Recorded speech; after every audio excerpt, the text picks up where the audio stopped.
Ligou? Bora mais uma aula, galera? Então, é, continuando aí a Revolução Francesa, vamos falar hoje da Era Napoleônica, né? A gente terminou a aula passada lá falando que a França estava uma bagunça, a gente já vai recapitular toda essa parte, mas e que agora vem Napoleão, né? Mas antes de começar qualquer coisa, eu já começo com dois pés no peito, vamos fazer uma questão aqui, uma questão bonita falando, relembrando então a última parte sobre aquele lance que eu adoro. Mano, eu bato nessa tecla porque isso cai. Olha como caiu. Caiu no ano que eu passei, caiu no ano seguinte, caiu outro. Mano, vai cair esse ano de novo. Só não sei aonde. A Unicamp adora esse tema. E vai, assim, muito provavelmente vai cair na Unicamp, ou se não cair na Unicamp na primeira fase, cai na segunda. De alguma forma, se não cair na Unicamp, cai na FUVEST. Isso cai, velho. É uma questão fácil, uma questão dada, né? Então, questão, você dá pause aí para você tentar responder. Aí você, espero que você tenha conseguido responder, né? A partir das fontes visuais reproduzidas e de seus conhecimentos, assinale a alternativa correta. Então a gente já mete o olho lá, e a gente olha a foto do Luís XIV e a foto do Dom João VI aqui no Brasil, né? Dom João VI era de Portugal, veio para o Brasil. Gente, é a mesma foto, a mesma ideia de querer criar a imagem do rei como um bicho poderoso, como um cara que é influente, as roupas de gala, os tecidos finos, né? Tudo isso faz parte aí da construção da imagem real. Eu não vou nem ficar perdendo tempo com isso, já vou colocar, vamos direto às alternativas do texto, né? Então, a única monarquia americana que precisou afirmar a figura do governante em sua memória política recorrendo à imagética da autoridade real francesa do antigo regime não tem nada a ver, não tem nada a ver isso aí, né? Debré usou o quadro de Rigaud como referência visual, isso é verdade, preparou retratos em seu estúdio no Rio de Janeiro, isso é verdade. Isso era importante, pois a autoridade monárquica joanina assentou-se na liturgia política e no pouco uso da violência. Não é bem assim, teve violência, então tá fora. O retrato de Dom João não foi pintado para ser exposto, embora existisse no Rio de Janeiro da época um circuito expositivo nada a ver. Muito pelo contrário, a ideia era expor para poder fazer a construção da imagem do rei, né? O IAD, projeto de europeização da Corte do Rio de Janeiro, a necessidade de afirmar a autoridade de Dom João VI, levar uma política de fomento à imagética do poder baseado aqui na da monarquia francesa. É a síntese de tudo aquilo que a gente falou. Essa é uma questão que cai quase sempre aí. Se caiu ano passado, se não cair esse ano na Unicamp de novo, vai cair em algum outro lugar, é sempre assim. Beleza? E aí, vamos recapitular então, né? Como que tá lá a França nesse momento de Revolução Francesa? A gente parou com um rei morto, né? Tinham acabado de matar o rei. A burguesia tentando de qualquer jeito se concretizar no poder. Por mais que ela assumisse, ela não conseguia se consolidar. Tava uma puta de uma bagunça, tava todo mundo se matando, gente disputando poder. O povo, especialmente, querendo melhorias, tentando brigar pelas suas melhorias, mas especialmente com uma massa de manobra, e essa incapacidade total de estabilização. Né? O povo, nem o povo, nem a burguesia chegavam a um acordo, muito menos a nobreza, né? Que estava sendo caçada e morta. Então ficava exatamente um período de muita instabilidade, né? E aí, cara, só vai conseguir haver uma estabilização política na figura centralizada de uma pessoa que vai tentar agradar a maior parte dos desejos de todas essas partes, só que vai se sobressair a burguesia, né? Já sabe que a Revolução Francesa é uma revolução burguesa, que vai consolidar a burguesia no poder da França e que vai ter uma influência na burguesia ocidental, que é exatamente esse período que vem depois, né, da, da Revolução, que é o período napoleônico, certo? Então, a burguesia ela faz uma pressão muito forte para que haja uma ampliação do comércio, né? Porque está produzindo. A burguesia, nesse momento, ela produz muito e não consegue vender. O mercado francês não é o suficiente para suprir as demandas da burguesia.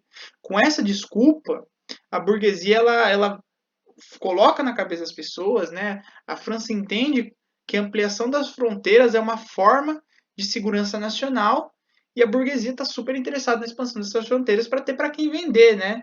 E aí, é óbvio que os militares vão olhar isso e vão achar ótimo, porque vocês não conseguem expandir fronteira na paz, né? Você consegue expandir fronteira na base do militarismo, na base da treta, né? E aí a burguesia, ela pega os seus recursos e investe no exército, certo? E é aí que aparece a figura desse camarada aqui, que está aqui do lado. Aliás, camarada é um péssimo nome para ele, né? Camarada é coisa de comunista. Nessa época ainda não existia comunismo, isso é muito importante dizer, né? É, mas nesse momento é que surge esse rapaz aqui, né? O seu senhor Napoleão. Por que o senhor Napoleão ele surge? o Napoleão ele é a síntese do que a burguesia queria, né?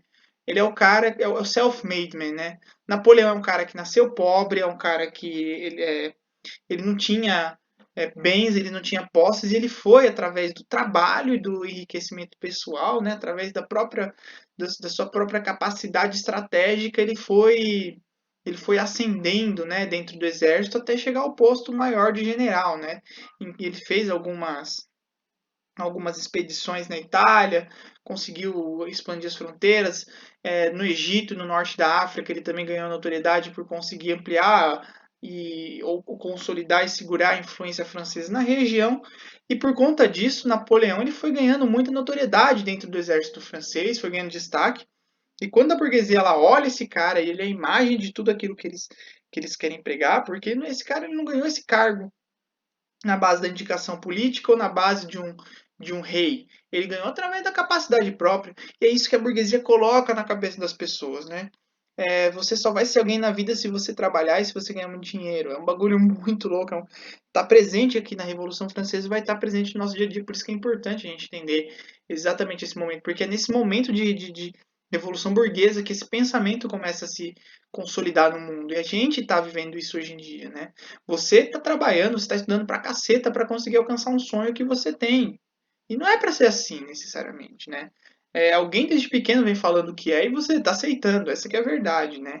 Ah, se você não fizer isso, você passa fome. Então, não precisava ser assim o nosso esquema de vida, né? Não era para ser assim, na verdade. O lance é que tem comida para todo mundo. A gente distribui mal. E a burguesia coloca na cabeça das pessoas que você só vai ser alguém se você trabalhar. Tanto que quando o seu colega pobre ele passa no vestibular, ele vira exemplo, aparece na Globo. Por quê? Porque é bom para que as pessoas não percebam os gaps que existem entre a nossa sociedade, né? Que tem gente que está muito acima por questão financeira, por questão de privilégio. E a burguesia, ela tá tentando tirar o privilégio da nobreza, só que ela monta outro privilégio que é o privilégio financeiro. E o financeiro vai pesar nisso, né? E Napoleão é um cara que foi contra os... Ele nasceu no mundo em que se ele tivesse, em que se ele fosse nós, se existisse só nobreza, ele não chegaria onde ele chegou. É, né? Muito mais difícil, talvez ele nunca chegasse no posto que ele chegou, porque esse cargo ele não podia ser exercido por alguém que veio do povo, era por um nobre, entendeu? E o lance é exatamente esse. Napoleão ele foi o cara que se fez.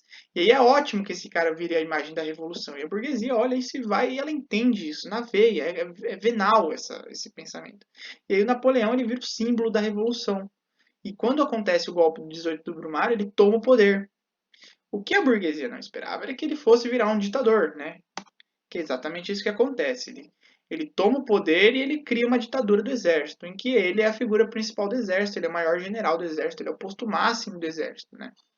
Só que acontece uma coisa muito louca, ele começa a estabilizar finalmente a política interna francesa, através de medidas assim populares, através de medidas a favor da burguesia, até algumas a favor da nobreza, inclusive, ele consegue estabilizar toda a política interna francesa. Ele consegue dar um pouco para cada um e dessa forma ele consegue agradar os desejos de todos. Então ele foi um excelente político interno. Ele cria diversas medidas em favor de todas essas camadas da França. Tá? A gente vai falar um pouco mais sobre o que ele criou nos próximos slides. É, mas a ideia é exatamente essa, ele consegue fazer essa estabilização política, né? Só que ele beneficia muito mais, óbvio, quem está financiando ele, que é a burguesia. Então ele edifica, ele faz uma edificação e uma consolidação do governo burguês. Ele é a imagem da burguesia, no fim das contas, né? E aí a gente vai ter um contraste muito grande entre a política interna napoleônica e a política externa, porque se a política interna é totalmente estável, ele consegue estabilizar a França, na política externa, a França cria uma baderna na Europa, né? Uma constante que acontece na época das guerras napoleônicas é que Napoleão vai vencer muitas guerras, ele vai expandir muitos territórios franceses e a influência francesa no continente europeu, né? E faz esse contraste aí de estabilidade interna. São 12 anos de muita prosperidade e crescimento para a França, porque ela produz muito, a França começa a se industrializar, começa a gerar recursos para Napoleão e Napoleão aproveita disso para crescer também. Então é um momento assim muito bom em relação às finanças francesas, tá bom? Isso é uma coisa que a gente tem que ter muito claro. Ele, então, ele vai fundar um período chamado consulado, né? Recapitulando, então, que a gente teve o terror diretório, o terror era popular o diretório burguês, mas sem Napoleão. Os dois não conseguem estabilizar a França, né? Só no consulado vai ter essa estabilização política. Como que acontece essa estabilização política? Através de uma figura forte, né? Napoleão ele é uma figura forte, ele vira emblemático, todo mundo dentro da França passa a gostar do Napoleão, porque ele tira a França de uma crise política e de uma crise financeira, e vai todo mundo apoiar, né? Ele tem o apoio então das camadas burguesas, não só das camadas burguesas, também das camadas populares e do exército, né? Então ele está muito bem seguro no poder francês, né? Que ele faz também? Ele nomeia, né, tá aqui nome, porque eu escrevi errado, mas ele nomeia o poder executivo, ele passa a ser exercido por 3 cônsules, né? E o Napoleão seria o cônsul principal, ele não é bobo, ele não deixa de roer o osso, ele continua no poder. E através da recuperação da economia, ele faz todas aquelas medidas que eu estava falando para você que ele criou, né? Então, ele legitima a reforma agrária feita na época do terror. Então, vamos deixar claro que não foi ele que realizou a reforma agrária, ele só legitimou. Ele entra em concordata com a igreja, ele faz a criação do franco, que é a moeda francesa, só foi acabar com o euro agora, só foi se findar, né, por conta do nascimento do euro no século, assim, em 1990, 1900, em 2000, né? Ele cria o Código Civil Napoleônico, ele faz a Paz de Amiens, ele consegue criar uma nova constituição aí para a França. De tudo isso, né? Napoleão ele falava uma coisa que é muito louca e eu acho que isso a gente tem que levar em consideração. A gente já falou do direito romano, mas o Código Civil Napoleônico ele vai ser uma base muito importante do nosso Código Civil brasileiro, do Código Civil ocidental. Então a gente tem que levar isso em mente. E o Napoleão ele tinha muito orgulho do Código Civil que ele criou, a ponto dele falar que as guerras que ele perdeu, né, no fim da vida, Napoleão falou: olha, posso ser lembrado das guerras que eu perdi, provavelmente não serei lembrado pelas guerras que eu ganhei, que é mentira, né? Ele foi lembrado pelas duas, mas ele falou: eu jamais serei esquecido de fato pelo meu Código Civil. Realmente, o Código Civil dele, ele traz uma igualdade jurídica para todas as pessoas. Tudo bem, a gente sabe que essa igualdade ela é burlada por conta do dinheiro, na época ela era, hoje continua sendo, mas mesmo assim, é um momento muito importante, porque é um momento em que começa a tomar forma o iluminismo através de um Código Civil, através de uma Constituição. Então, isso vai ter uma importância histórica muito grande, tá? E o próprio Napoleão, ele tinha certeza que isso seria uma forma de lembrança dele, ele acha que esse seria o seu maior legado, e ficou realmente como um grande legado aí da era napoleônica, não só para a França, como para o mundo, tá? Parei para beber uma água. E aí, nesse momento, a gente entende, né? E o Napoleão, ele ganha tanto poder, ele se legitima tanto com o povo, que essa imagem é emblemática, né? O Jacques Louis David, que foi talvez o maior pintor desse período, ele registrou muito da Revolução Francesa, ele era francês, né? Com esse nome, Jacques Louis David, né? Não tem como você pensar de outra forma. Ele se coroa, né? O, como o rei da França na época, os reis franceses, os imperadores, ele se coroou como imperador da França, mais do que rei, né? A diferença entre imperador e rei, não sei se vocês sabem, mas em teoria o rei ele só comanda um povo, o imperador é mais do que isso, ele comanda vários povos, né? E a França ela tinha extraterritórios na África, até na própria Europa, né? Conforme foi se expandindo. Então, Napoleão ele se considerou, se coroou, ele toma a coroa da mão do Papa, olha a cara do Papa aqui, ó. Cadê o Papa aqui sem poder fazer nada? E ele se coroando o imperador de todos os franceses, né? Aqui tá a esposa dele, né? Me fugiu o nome dela agora, mas enfim. E ele se coroa o imperador de todos os franceses, né? E é muito louco, porque a gente tem essa mesma imagem do Carlos Magno. Só que o Carlos Magno ele só consegue o poder dele legitimado pela igreja. Lembra disso? Lá atrás, né? Lá na Idade Média. Então, a gente está vendo um contraste muito grande aqui entre um cara que ele consegue a legitimidade através das ações populares e um cara que só consegue legitimidade através da ação do Papa, né? Através da ação da igreja. A igreja ela vai deixando de ser cada vez mais, com o fim da Idade Média, a principal influência na Europa, a principal influência no mundo ocidental, certo? Aqui o Napoleão já deixa bem claro que a burguesia ela está ascendendo, ela vai rivalizar com a igreja, né?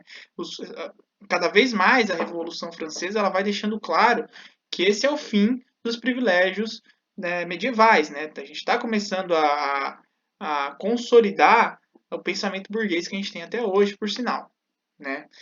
E aí no Império, na prática, o Napoleão ele era o imperador máximo, né? Ele centralizou todos os poderes em si. E, bom, se você pensa que na ditadura é que nem a brasileira, aqui na França, nesse sentido, que vai fuder com o país, não necessariamente. Na França, ela vai centralizar o poder e a produção aumenta muito, né? A produção francesa ela está estimulada, é um momento de industrialização e de crescimento muito forte para a economia francesa. Os burgueses eles investem e recebem cada vez mais, até porque a gente não pode esquecer que a guerra napoleônica ela vai ser um impulso, né, para essa indústria ela produzir muito. Afinal de contas, a gente não pode esquecer que a indústria bélica ela traz essas riquezas quando você tem guerra. O momento de guerra é um momento de oportunidade de crescimento, especialmente se a guerra não é no seu território. E isso foi muito fundamental para a França, porque a França ela não estava recebendo ataque, ela estava atacando os outros que estavam fora. Isso foi importantíssimo para a expansão da França. Ela não tinha que investir em reconstrução, mas ela tinha que investir em destruição do outro. Isso gera dinheiro, guerra gera dinheiro para quem ataca, né? E aí a influência napoleônica ela vai aumentar cada vez mais dentro do continente europeu. E não à toa, Napoleão ele se intitula como o salvador das pátrias, né? Então ele vai passando pelos países e é isso que ele faz. Ele bagunça todas as monarquias europeias tradicionais, todas não, mas a grande maioria das monarquias europeias tradicionais, ele vai passando de reino em reino, tirando o rei e colocando burguês no poder, né? Especialmente alguns burgueses franceses, inclusive. É, e aí ele passa a ter uma influência muito grande aí na Europa continental, com esse destronar de reis, né, absolutistas. Então Napoleão ele se torna a principal figura no continente europeu.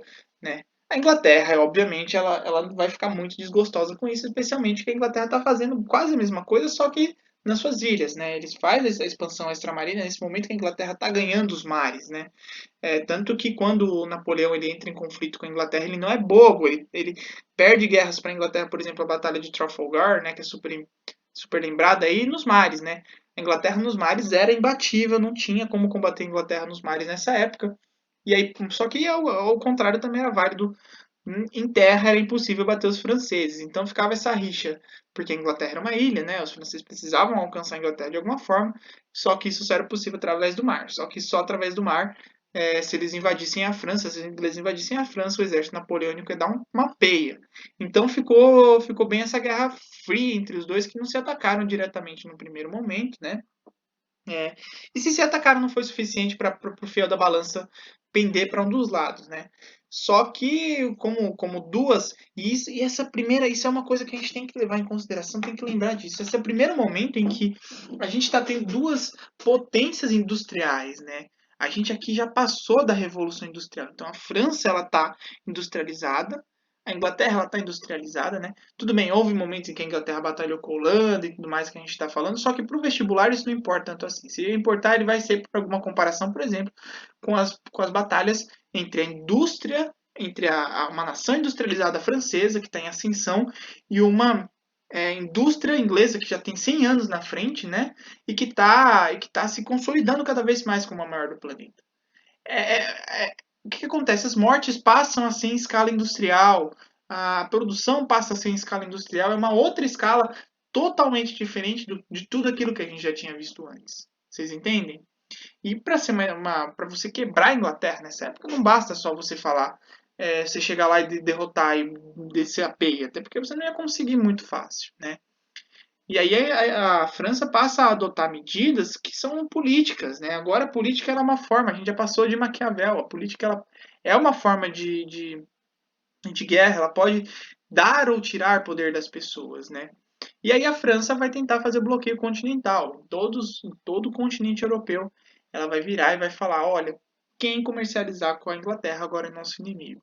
E, cara, não esquece que tem muita gente que está sob influência francesa, né?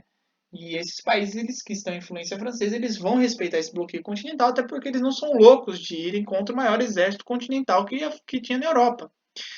Somente dois países, né? E aí isso é muito importante a gente lembrar, porque para o vestibular um deles é muito importante, que é Portugal, né? Foi nessa época que Dom João VI manda uma banana para a França, faz comércio com a Inglaterra e foge para o Brasil, né? Ele dá uma banana para os franceses e corre para cá.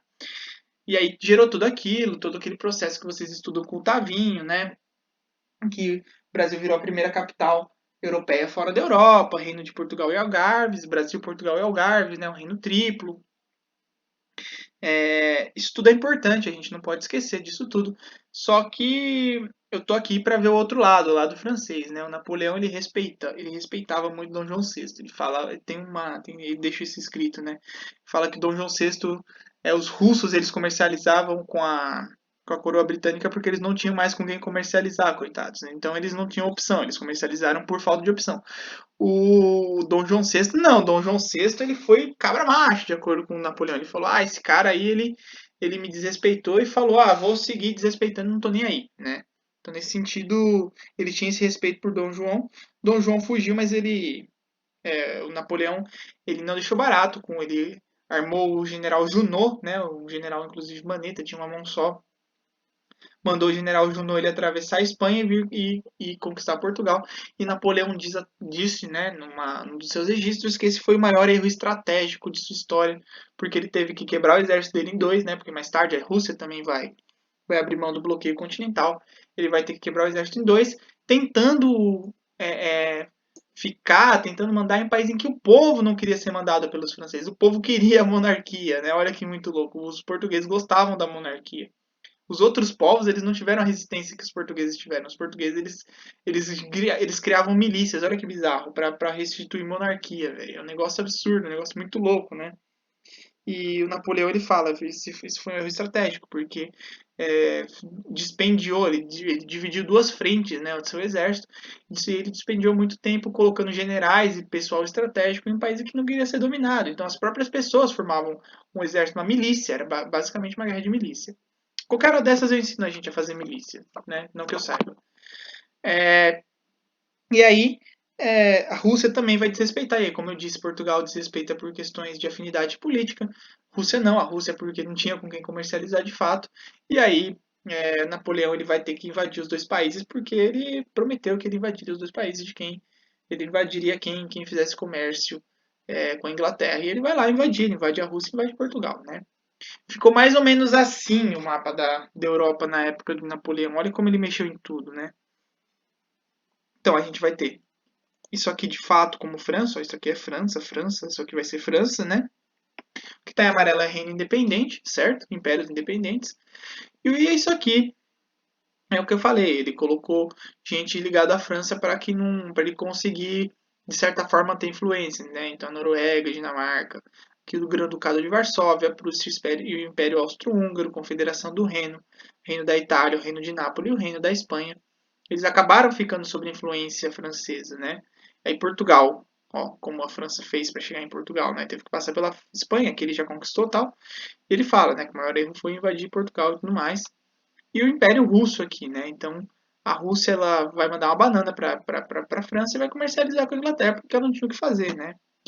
E aí começa, no momento em que Napoleão decide invadir a Rússia, que começa a sua derrota, né?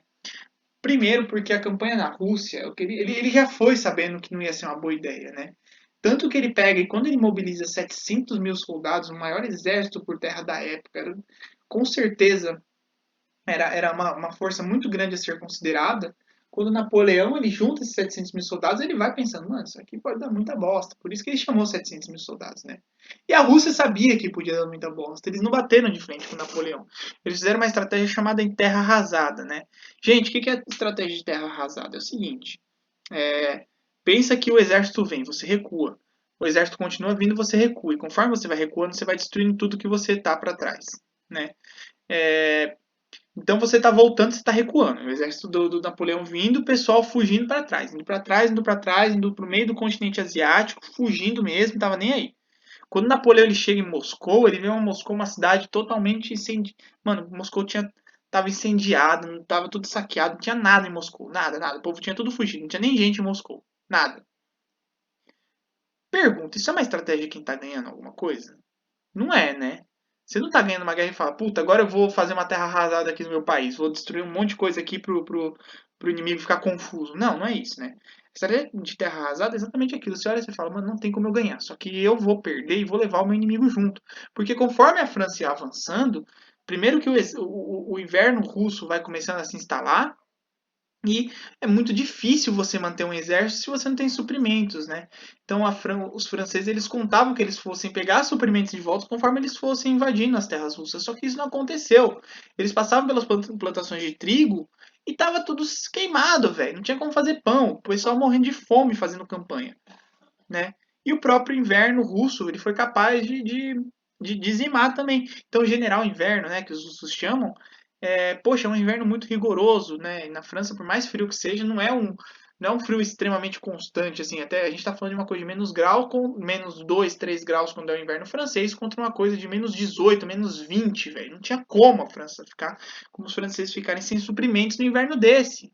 E aí os russos eles abriram mão da vitória para conseguirem a vitória. Olha que muito louco. Eles deixaram de combater de frente os franceses para os franceses eles tomarem uma peia para o próprio clima. Óbvio que houve uma atuação do exército e tudo mais, só que a principal estratégia foi a terra arrasada com esse inverno russo. E o resultado foi que dos 700 mil soldados que foram, só 100 mil voltaram. Né? Isso vai enfraquecer demais o exército francês. Né? E aí é quando na batalha de Waterloo, né,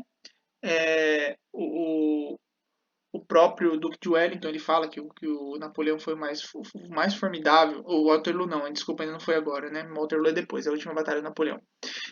Mas ele faz batalhas dentro do continente europeu, né? E os franceses eles vão perdendo e são obrigados a assinar o Tratado de Paris. E o que é o Tratado de Paris? Napoleão ele entrega o poder, a França ela entrega as terras que estão sob influência dela que não eram Franças, então eles tentam apagar tudo que a Revolução Francesa, né, através da figura de Napoleão, fez no continente europeu, devolve os reinos para os antigos reis, né, e tentam apagar toda essa influência napoleônica no continente, tá? É óbvio que isso não vai dar certo, a sementinha do iluminismo já está plantada, né? A semente da burguesia já está plantada nos países, vão ter revoltas populares, né? E aí o próprio Napoleão, quando ele é exilado, ele entende que o exílio dele já numa mania de grandeza, né? Ele era extremamente megalomaníaco e egocêntrico, né? Ele ele ficou exilado na ilha de Córcega em primeiro momento, ali pertinho da França, né? Deixa eu te mostrar aqui. A ilha de Córcega, que é essa ilha aqui. Ele ficou nessa ilha aqui isolado, né? E olha, isso aqui é pertinho da França, né? Então, o próprio exército francês que continha ele virou e o povo deu um golpe. Ele virou e falou: olha, é o seguinte, né? É, vocês têm duas opções. Vocês podem ver a França se apequenar, que nem ela está se apequenando, ou vocês podem me seguir e a gente vai ser a França gloriosa que a gente era. E o cara era muito influente no exército francês, cara. Ninguém ficou contra ele. Ele volta para a França, é recebido como um herói em Paris, junto o que sobrou de exército e vai fazer 100 dias de reinado napoleônico, né? São esses 100 dias são 100 dias de reexpansão da França, né? Que não dá muito certo. Aí sim, agora sim, a Batalha de Waterloo. Ela acontece onde hoje é uma região da França, ou da França não, desculpa, da Bélgica ou da Holanda. E aí ele vai na Batalha de Waterloo contra os ingleses, e o Duque de Wellington, né, que é o duque que comandou o exército inglês aí nessa batalha.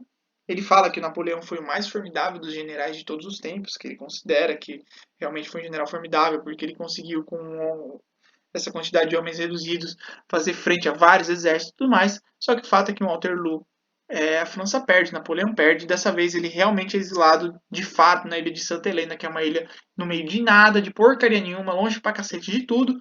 E lá ele vai passar seus últimos anos até falecer, até morrer. E nunca mais ver a França novamente, né? Logo depois disso, os países eles se unem para fazer um congresso chamado Congresso de Viena e fala, e agora, o que a gente vai fazer? Bom, vamos tentar novamente estabelecer o equilíbrio político na Europa, né?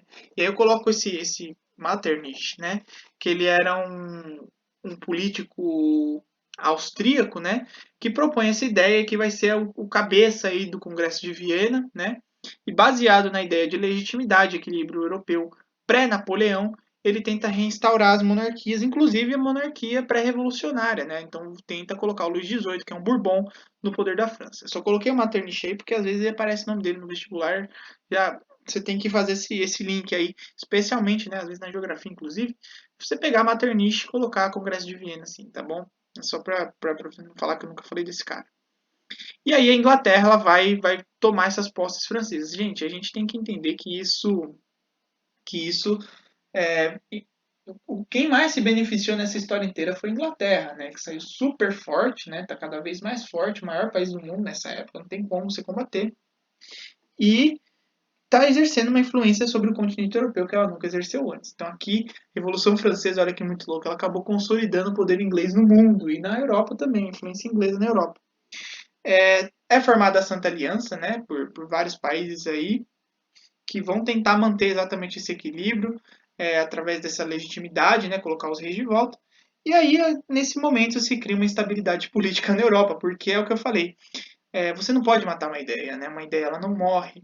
E aí as pessoas começam a questionar a burguesia, começam a questionar a ideia da monarquia. Então começam a questionar absolutamente tudo, gente. Esse é de fato o fim da Idade das Trevas, né? Eu falo para vocês que as coisas elas são transições, elas não são pontuais. É, para efeito didático, a gente coloca a Revolução Francesa como fim da, como o começo da nova era, né? Da era moderna, né? Só que a gente vê que, na verdade, ela serve como exatamente uma transição, é um processo isso tudo, né? E vocês têm que criar essa ideia de processo. Por quê? Porque nesse momento está criada a instabilidade europeia, instabilidade na política no continente europeu. E a gente vai estudar isso nas próximas aulas, a gente vai entender como é que essa instabilidade vai se transformar, como é que ela se vira. Beleza? Como sempre, qualquer dúvida, qualquer coisa, estou à disposição de vocês, gente. Um abraço, galera.